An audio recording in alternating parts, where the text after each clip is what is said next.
On March 30th, 1981, the sounds of 6 gunshots reverberated around the world. In his own words, President Reagan described what happened the day a would-be assassin attempted to take his life at the Washington Hilton Hotel. I heard what I thought was firecrackers, and the next thing I knew, a Secret Service man standing behind me literally picked me up and threw me head first and dived me into the car.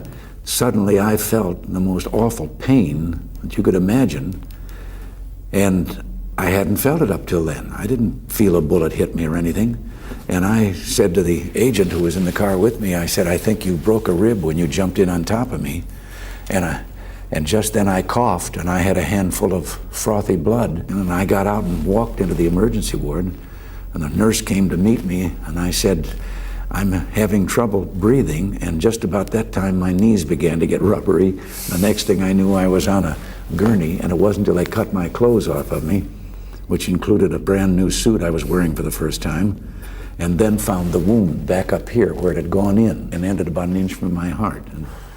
And that was about the time then that they told me I'd been shot.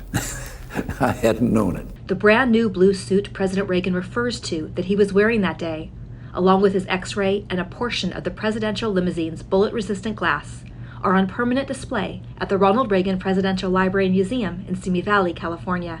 And right before surgery, he joked with the doctors. I said, "I hope you're a Republican." And one of the doctors turned and said, "Today, Mr. President, we're all Republicans." President Reagan concluded his diary entry about the assassination attempt that day with these words: "Whatever happens now, I owe my life to God and will try to serve him in every way I can." And for the rest of his life, he did.